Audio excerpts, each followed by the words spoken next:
भला कोई, अरे बुरा मानो चाहे भला कोई, हमारा पंथ न्यारा है। बुरा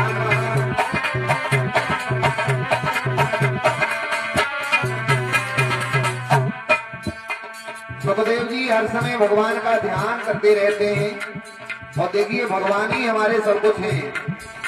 तू ही भ्राता तू ही माता तू ही बंधु हमारा है।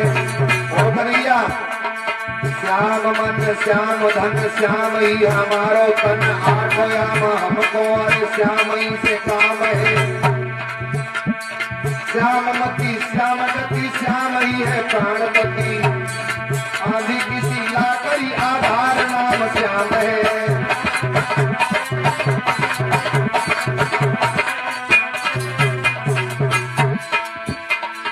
तू ही भ्राता तू ही माता तू ही बंधु हमारा है। तू ही इस देह का मालिक तू ही स्वामी हमारा है। हमें क्या काम दुनिया से।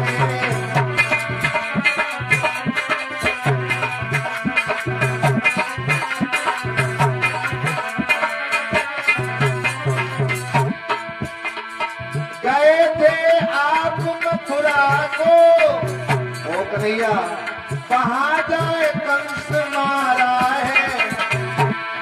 उठाया नख पे गिरवर धरे, उठाया नख पे गोबर धने, मान इंद्र का मारा है। हमें क्या काम दुनिया से, मेरा श्री कृष्ण प्यारा है। हमें क्या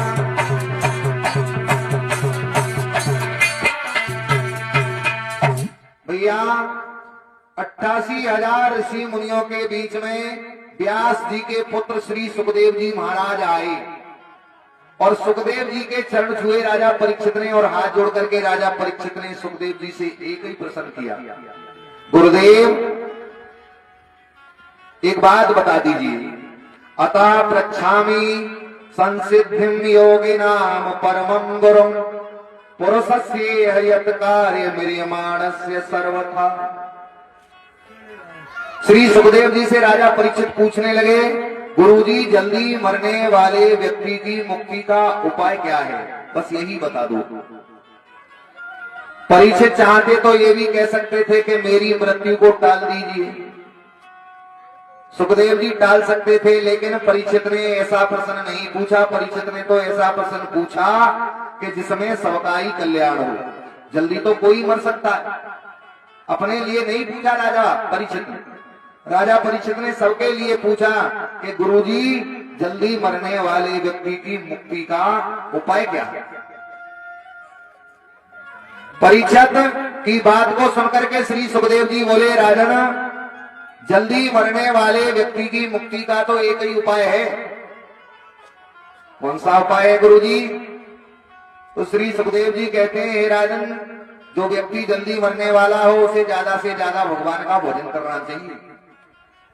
श्वास श्वास पे राम भजे, वृथा सांस मत खोए, ना जाने तेरी सांस को भैया आवन होए न हो।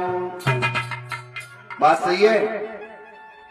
राजा परीक्षित से सुखदेव जी कहते हैं, राजन जल्दी मरने वाले व्यक्ति को तो अपना मन परमात्मा में लगा देना चाहिए और ज्यादा से ज्यादा राम भजन करना चाहिए, तो उसका कल्याण हो जाता है। श्री सुखदेव जी कहते हैं, परीक्षित ध्यान से सुनो। सतयुग में व्यक्ति की उम्र होती थी 1,00,000 वर्ष, और परीक्षित सतयुग के बाद में आया त्रेतायुग। त्रेतायुग में एक जीरो हट गया तो उम्र रह गई व्यक्ति की 10,000 वर्ष, और त्रेतायुग के बाद में आया द्वापर युग। द्वापर में भी एक जीरो और हट गया तो इंसान की उम्र रह गई केवल और केवल 1000 वर्ष। और द्वापर के बाद में आया है अब कलयुग। कलयुग में एक जीरो और हट गया है, और इंसान की उम्र जब कलयुग में रह गई है महाराज केवल और केवल 100 वर्ष। देखिए वेद की ओर से ये निर्धारित किया गया है कि कलयुग में इंसान को कम से कम 100 वर्ष तो जीना चाहिए। लेकिन ध्यान रखना 1000 व्यक्तियों में कहीं 2-4 व्यक्ति ऐसे होंगे जो 100 वर्ष पूरे जी लेते हैं, नहीं तो कोई 50 पे कोई